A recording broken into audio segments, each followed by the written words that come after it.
स्कंद पुराण में कहते हैं और जगह एकादशी पर व्रत किया जाता है, लेकिन जगन्नाथपुरी में आकर के अच्छा व्रत भी जो लोग नहीं करते और जगह रहने वाले उनको भी निषेध कहा गया कि रोटी भले ही खा लेना, चावल तो बिल्कुल नहीं पाने हैं। लेकिन जगन्नाथपुरी का नियम है, यहां पर एकादशी के दिन आकंठ भोजन करना चाहिए और उसमें भी क्या पाना चाहिए? महाप्रसाद पाना चाहिए,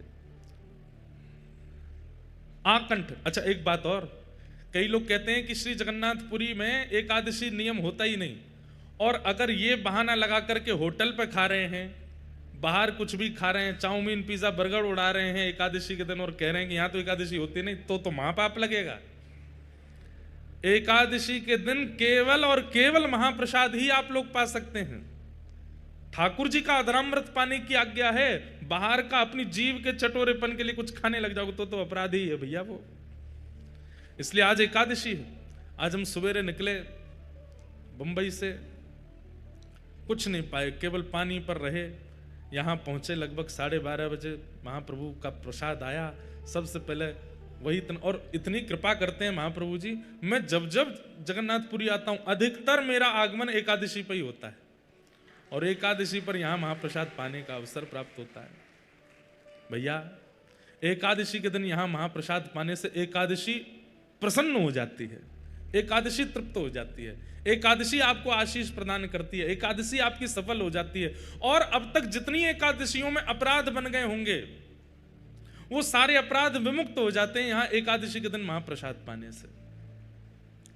ऐसी जगन्नाथपुरी है। और कहते हैं द्वादशी को, त्रयोदशी को, एकम को, द्वितीया को, चतुर्थी को, अष्टमी को जितना मन हो उतना पाना, लेकिन एकादशी के दिन जितनी क्षमता है उससे ज्यादा पाना है, आकंठ पाना है। हाँ, जितनी खुराक है उससे अधिक पाने की आज्ञा करते हैं स्कंद पुराण में। ऐसे महाप्रसाद का नियम आज से ही प्रारंभ कर दीजिए। आप लोग जहां कहीं भी भोजन करेंगे, आपके रसोइया बनाएंगे, अच्छी बात है, पर किसी भी एक समय महाप्रसाद पाना है। महाप्रसादे गोविंदे, यहां का महाप्रसाद सामान्य नहीं है। और पहली बात, यहां के महाप्रसाद को कभी भी ऐसा नहीं कहना भाई चावल दे दो, दाल दे दो, ये वाली सब्जी दे दो, चटनी दे दो, नहीं।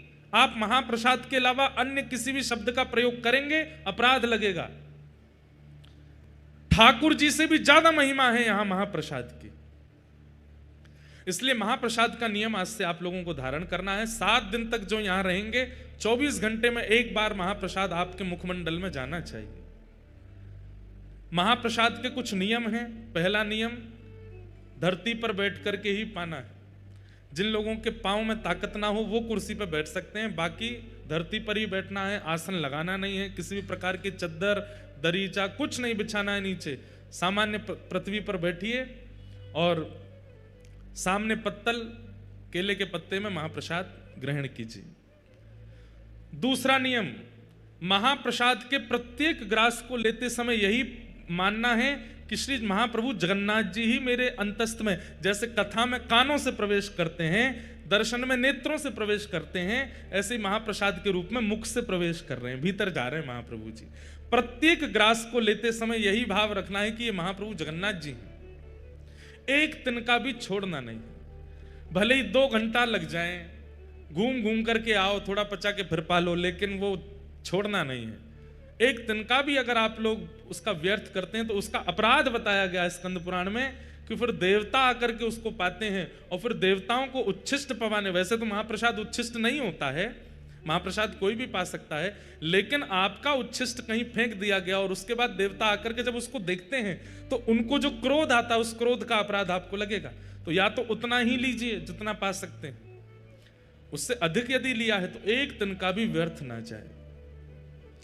यह महाप्रसाद का तीसरा नियम है। पूरी पत्तल जैसी रखी गई थी आपके उठने समय वैसी ही मिले, बिल्कुल सब एक एक कण आपके मुख में चला जाए।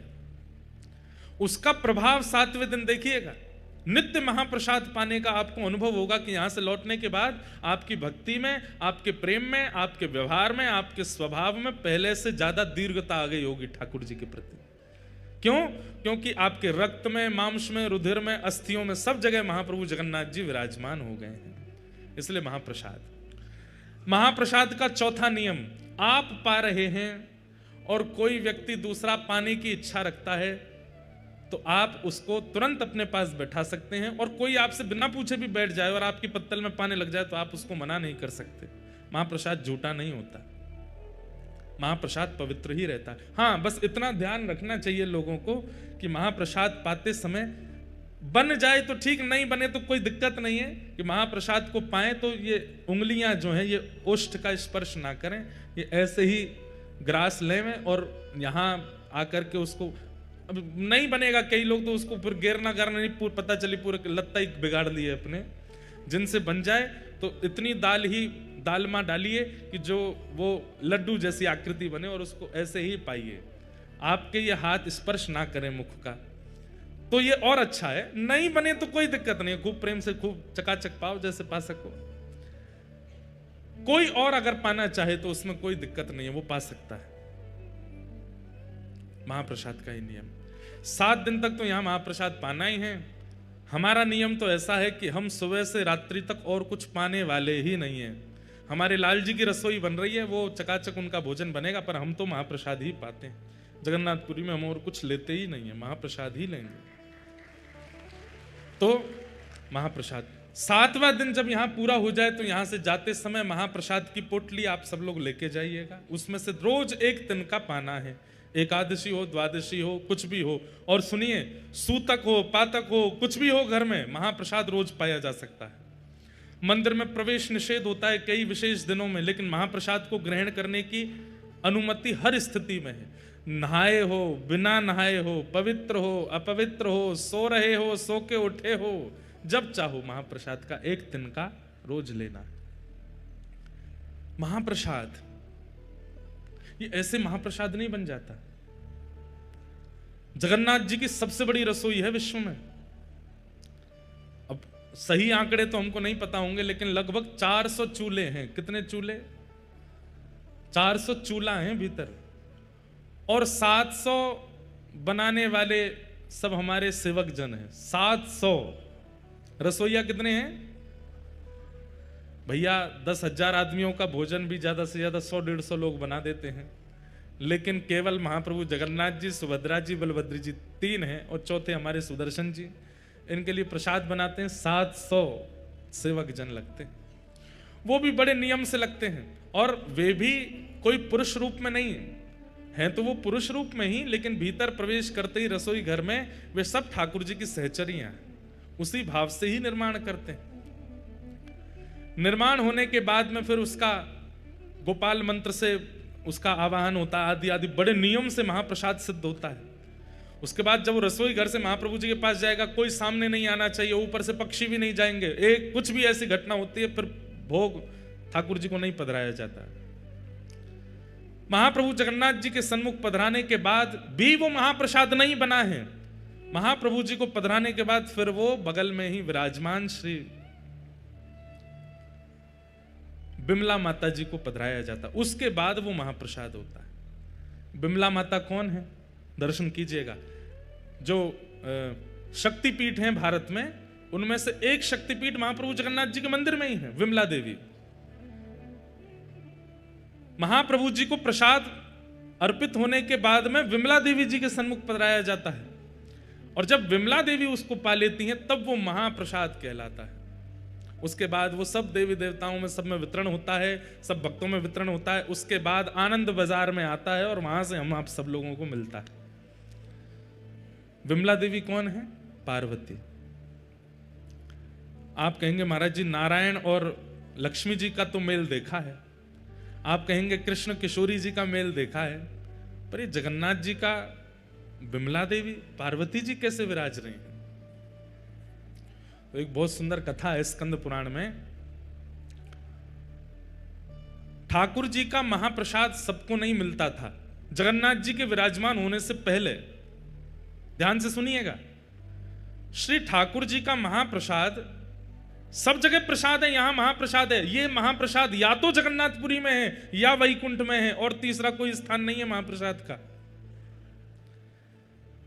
या तो जीवित अवस्था में जगन्नाथपुरी में महाप्रसाद मिल सकता है, या मृत्यु के उपरांत कोई वैकुंठ गया तो वहां मिलेगा, लेकिन वैकुंठ में भी बहुत मुश्किल है। कैसे मुश्किल है सुनो। एक बार नारद जी पहुंचे, और नारद जी रोज दर्शन करते हैं ठाकुर जी का, दर्शन करके आनंदित हो जाते हैं, परिक्रमा लगाते हैं। कभी ठाकुर जी की माला जी मिल जाती है, कभी ठाकुर जी का उपरना मिल जाता है, कभी ठाकुर जी के इत्र प्रसादी मिल जाती है, कभी ठाकुर जी का चंदन प्रसाद मिल जाता है। दर्शन करते करते वर्षों बीत गए, तो नारद जी के मन में आया सब प्रसाद मिलते हैं, एक बार ठाकुर जी का अदनामृत महाप्रसाद मिल जाए। तो नारद जी बोले, मैं नारद हूं, मेरी बात को कोई रद्द नहीं कर सकता, मैं मांगूंगा तो मुझे देना पड़ेगा। सब लोग इधर देखो, ध्यान से सुनो।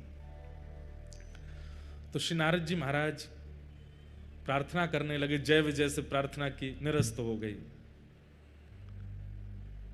और समीप जाकर के कोई अति सामीप्य वर्तन से पूछी, उन्होंने भी निरस्त कर दी। तब किसी ने संकेत किया, बोले एक को अधिकार है महाप्रसाद देने का। बोले किसका?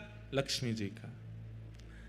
नारद जी महाराज लक्ष्मी जी के पास गए और कहा कि हे मां, आप कृपा करो। बोले क्या कृपा करें?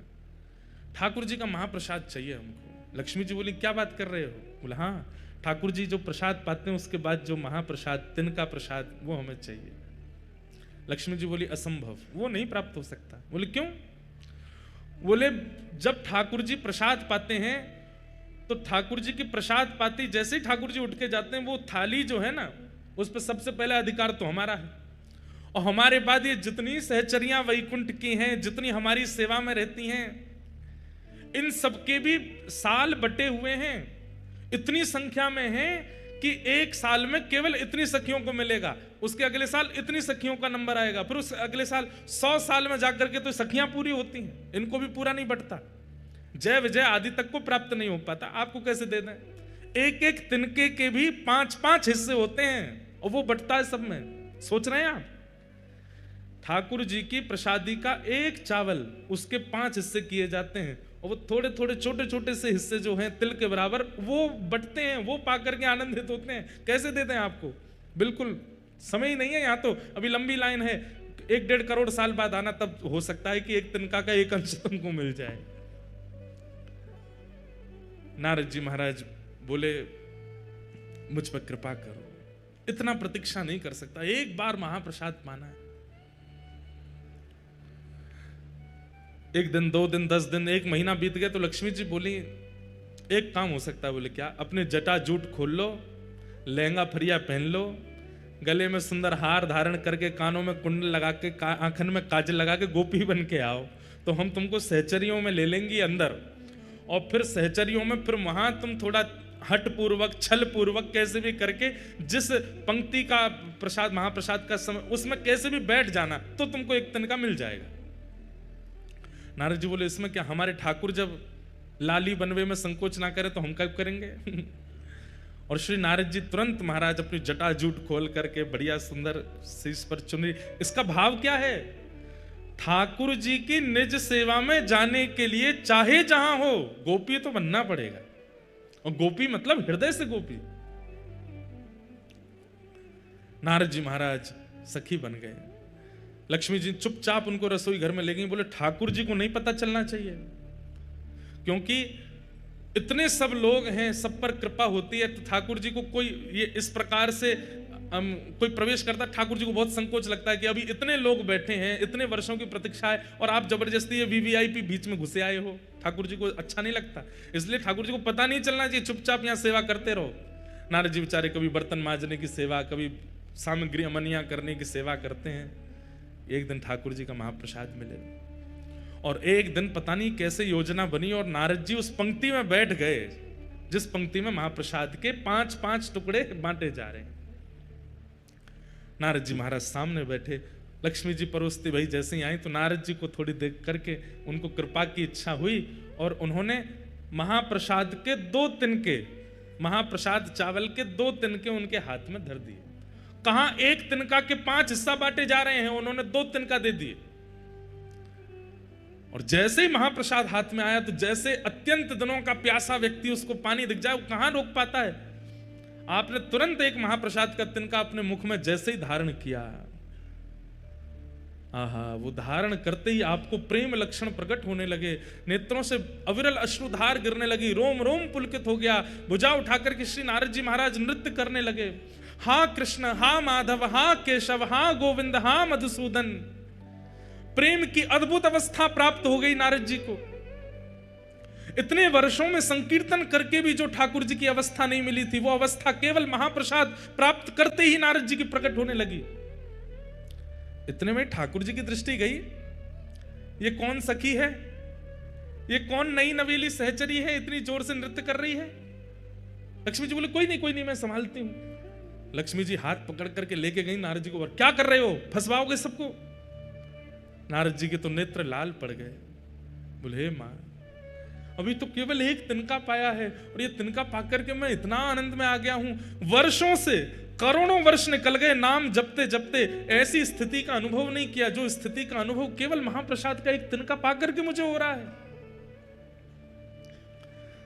लक्ष्मी जी बोली इसलिए नहीं देते हैं, तुम देखो क्या हालत हो गई, अब जल्दी जाओ यहां से। ठाकुर जी को पता चल गई तो दिक्कत होगी। वैकुंठ से ही चले गए, नाच रहे हैं, कभी किसी लोक में जा रहे हैं, कभी किसी लोक में जा रहे हैं। सब नारद जी की इस भाव दशा को देख करके आश्चर्यचकित हो रहे हैं कि ये कैसे हो गया। नृत्य करते करते करते करते श्री नारद जी महाराज पहुंचे कैलाश। कैलाश में विराजमान महादेव।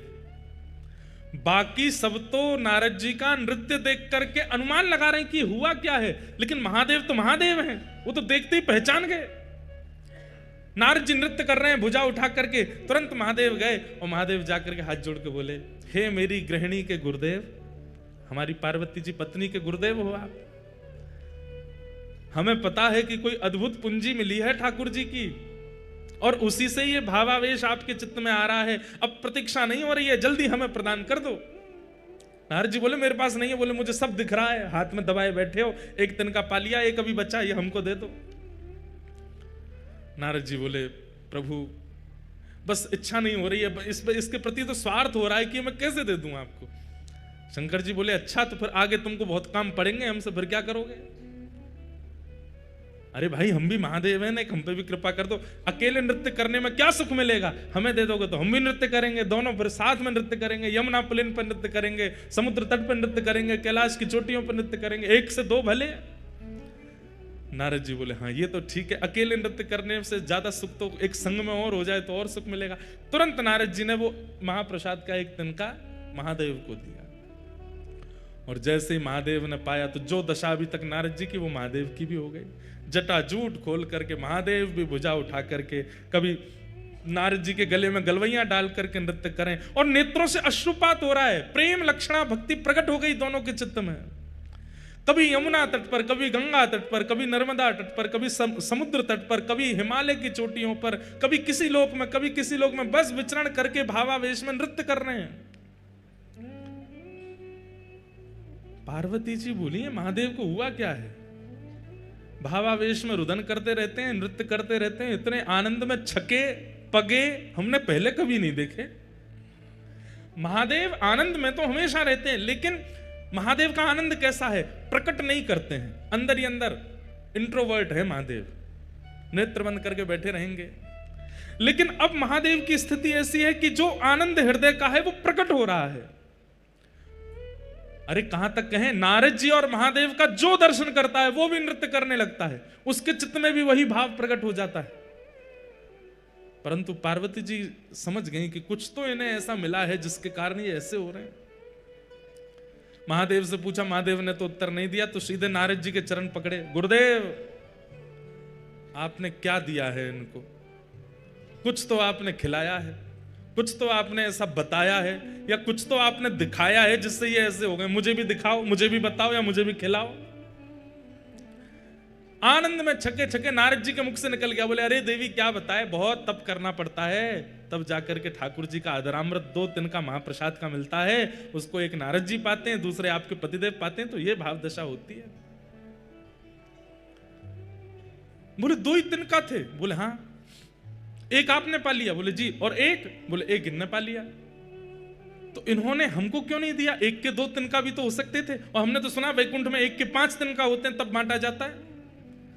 नारद जी बोले अब तो माहौल गर्म हो रहा है, तो धीमे से बोल गए, हमने तो कही थी इनसे 1 के 2 कर दो। हम तो इनको बोल के गए थे, और हमने 1 के 2 नहीं, हमने 1 के 4 कही थी, कार्तिकेय गणेश जी को भी खिला देना। लेकिन इनके मन में स्वार्थ आ गया, अकेले ही पा गए पूरा। और ऐसा कह के नारद जी तो वहां से चलते बने, नाच रहे हैं। महादेव बोझा उठा के पार्वती जी सामने क्रोध में खड़ी हैं। आपको गुरुदेव कह के गए थे कि 2 तिनका कर लो, फिर भी नहीं दिया मुझको, इतना स्वार्थ आपके चित्त में आ गया है। अरे वैसे सब मिल बांट करके रहते हैं, लेकिन ठाकुर जी का अधरामृत मिला, अकेले पा गए, एक बार भी नहीं सोचा कि थोड़ा इनको भी देते हैं। आपके गुरुदेव ने कब कहा कि 2 दिन का? मेरे गुरुदेव पे लांछन नहीं लगाओगे, वो कह के गए थे आपसे, बता के गए मुझको। कहां है तुम्हारे गुरुदेव? पता चली वो तो गए। अब तो यहां पार्वती जी नाराज हो गई, ना पा रही हैं, ना सो रही हैं, ना कुछ कर रही हैं।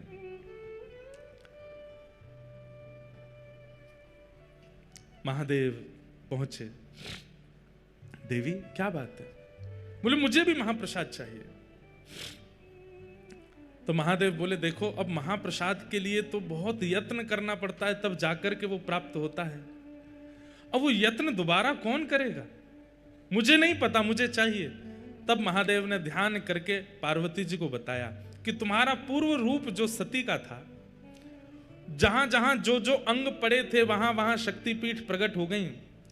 उन्हीं में तुम्हारा नाभि क्षेत्र जो है वो एक श्री क्षेत्र समुद्र तट पर नीलाचल पर्वत पर विराजमान है। वहां जाकर के तुम तप करो, और वहां तुम इसी भाव के लिए तप करो कि तुम्हें ठाकुर जी का महाप्रसाद मिले। और उस तप के प्रभाव से देवी हमको तो 1 तिनका मिला है, लेकिन मैं दीर्घ दृष्टि से देख पा रहा हूं, अगर तुम्हारा तप सफल हो गया तो महाप्रभु जगन्नाथ जी का जो 1 तिनका मुझे और नारद जी को मिला, वो महाप्रभु जी का महाप्रसाद की पूरी हंडी महाप्रभु जी के भोग लगने के बाद सीधे आपके सन्मुख आएगी, और आप जब प्रसाद पाओगे उसके बाद ही वो महाप्रसाद बनेगा और सबको वितरण किया जाएगा। वही पार्वती जी विमला देवी के रूप में आई, आकर के यहां बैठ करके तप किया।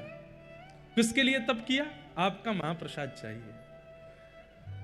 तब महाप्रभु जगन्नाथ जी ने आपको आज्ञा दी, हम जगन्नाथ रूप में यहां विराजेंगे, लक्ष्मी जी ही हमारी रसोई सिद्ध करेंगी। जिस महाप्रसाद को वैकुंठ में प्राप्त करना अति दुर्लभ है, उस महाप्रसाद को मैं अति सहज कर दूंगा इस जगन्नाथ क्षेत्र में। और देवी वो प्रसाद जितनी विधियों से बनेगा उसी विधि से बनता है महाप्रसाद यहां, जिस विधि से वैकुंठ में बनता है। मुझे पूरी विधि अभी भी अच्छे से पता नहीं, अंदर सामग्रियां कैसे धोई जाती हैं, कैसे अमनियां की जाती हैं, फिर उनको कैसे किन किन मंत्रों को बोल करके सामग्री डाली जाती हैं, फिर उसके बाद 9 हंडियां रखी जाती हैं। सबसे पहले ऊपर वाली हंडी पक करके तैयार होती है, ऊपर ठाकुर जी के सन्मुख, उसके पीछे भी बहुत विधियां होती हैं, तब जाकर के महाप्रसाद सिद्ध होता है। लेकिन महाप्रसाद तभी कहलाएगा जब वो मेरे बाद आपको भोग लगेगा। विमला देवी के भोग के बाद वो महाप्रसाद आनंद बाजार में आ जाता है और हम सबको प्राप्त होता है। ये महाप्रसाद। इसलिए भैया जगन्नाथ जी का नित्य दर्शन तो आप नहीं कर सकते, कोई राजस्थान से, कोई बंबई से, हम उत्तर प्रदेश से, कहां से आए हैं।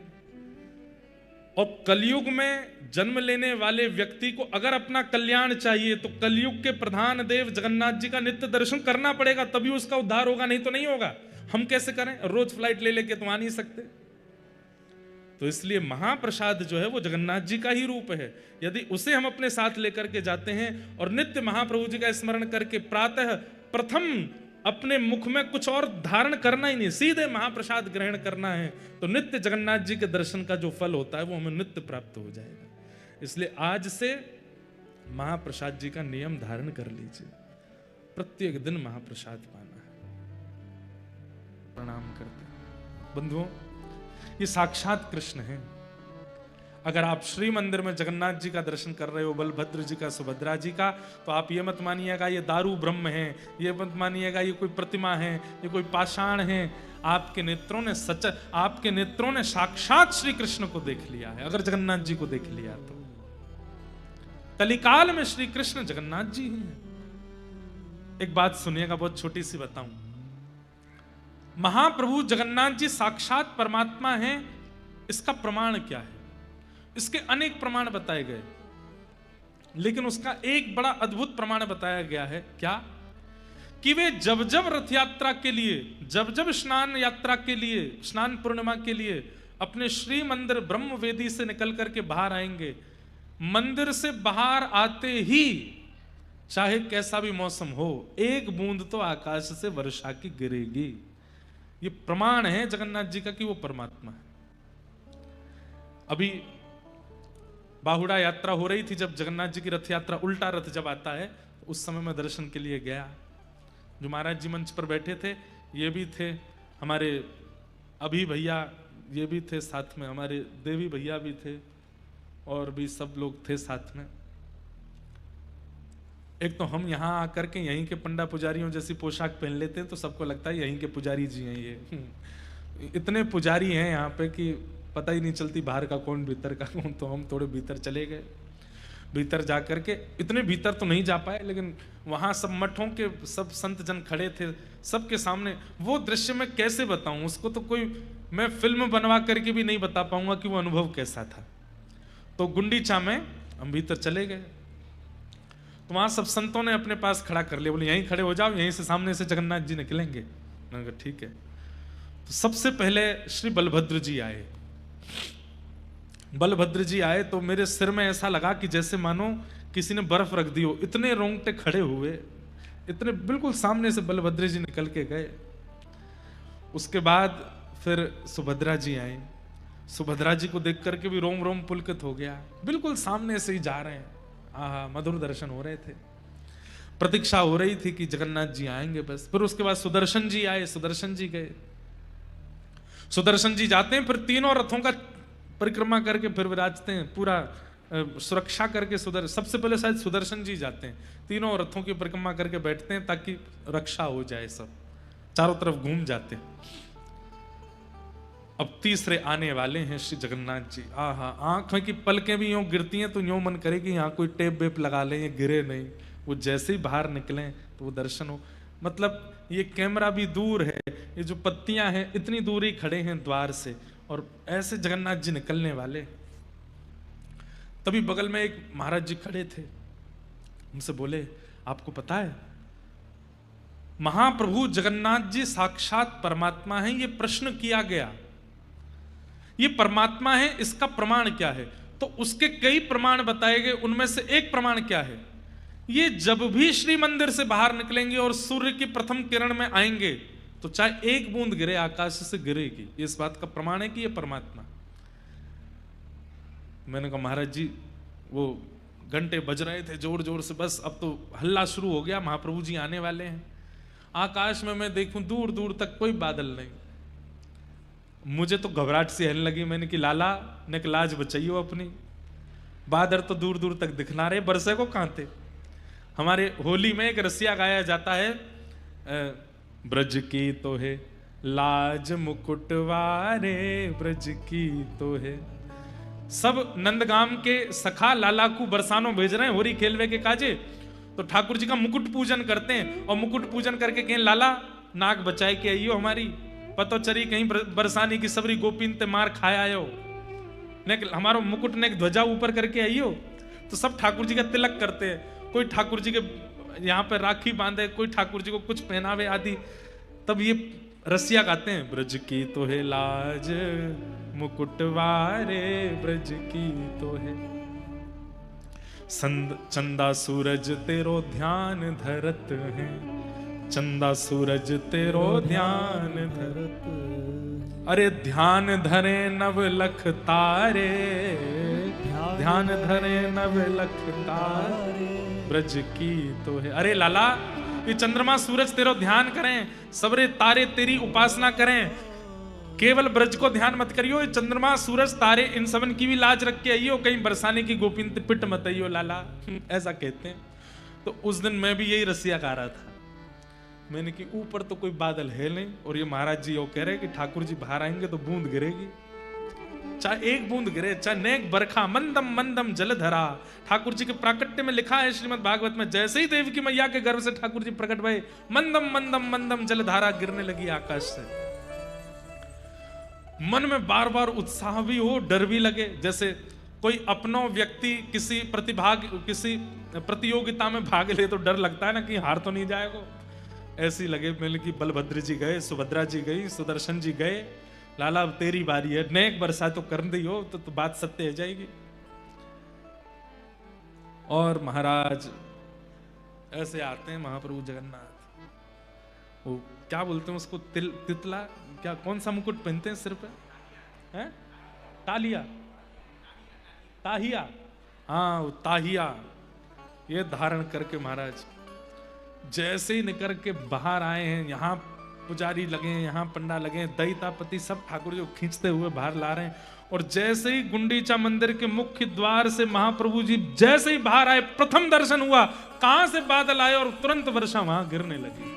पूरा फर्श और पूरा मंदिर गीला हो गया। मैं तो बता रहा हूं आपको, उस समय जैसे ही वर्षा हुई, नेत्र आंसू से भर गए। और जैसे मानो महाप्रभु जी कह रहे हो, बोले ब्रज की मैंने लाज रख ली लाला, तो चिंता मत करे, आती वर्षा कराए के सिद्ध कर दियो कि मैं ही परमात्मा हूं, मैं ही श्री कृष्ण हूं, मैं ही परमेश्वर हूं। स्कंद पुराण में ठाकुर जी श्री जगन्नाथ जी साक्षात परमात्मा हैं। इसके कई प्रमाणों में एक प्रमाण है, वो जब जब मंदिर से निकलेंगे वर्षा होगी, मंदम मंदम जलधारा गिरेगी, और ये होती है। कई बार तो रथ यात्रा में ऐसा देखा गया, पूरी रथ यात्रा की मार्ग में कहीं वर्षा नहीं हो रही, लेकिन जैसे ही ठाकुर जी बाहर आए, केवल ठाकुर जी के ऊपर वर्षा हो रही है, और कहीं गीले ही नहीं हो रहा कोई भी। ठाकुर जी के लेकर के जितने पंडा पुजारी चल रहे उन पर ही वर्षा हो रही है। कितने प्रमाण ऐसे हैं कि ये साक्षात श्री कृष्ण यहां विराज रहे हैं। राधारमण जी साक्षात कृष्ण हैं, बिहारी जी साक्षात कृष्ण हैं, प्यारे गिरधर लाल साक्षात कृष्ण हैं, द्वारिकाधीश कृष्ण हैं, जगन्नाथ बद्रीनाथ श्री कृष्ण हैं। लेकिन सबका एक समय हो सकता है। कहीं श्री कृष्ण मंगला में ही होते होंगे, कहीं श्री कृष्ण राजभोग में होते होंगे, कहीं श्री कृष्ण शयन में होते होंगे, लेकिन 24 घंटा मंदिर के द्वार खुले हैं तो श्री कृष्ण जगन्नाथपुरी में विराजमान, महाप्रभु जगन्नाथ के रूप में। हाँ, द्वार बंद होते ही ठाकुर जी वृंदावन चले जाते हैं, ये तो यहां प्रमाण है। चाहे 1 घंटे के लिए शयन हो, चाहे 2 घंटे 3 घंटे, जितनी देर के लिए भी शयन होता है, जगन्नाथ जी भीतर नहीं है, वो चले गए, श्री वृंदावन गए हैं। पूरा अपना बड़ श्रृंगार करके जाते हैं, पूरे पुष्पों से श्रृंगार करके वृंदावन रास के लिए जाते हैं महाप्रभु जगन्नाथ जी। ऐसे श्री कृष्णाय वयम नमः, ऐसे श्री कृष्ण को हम बारंबार प्रणाम करते हैं। महाप्रभु जगन्नाथ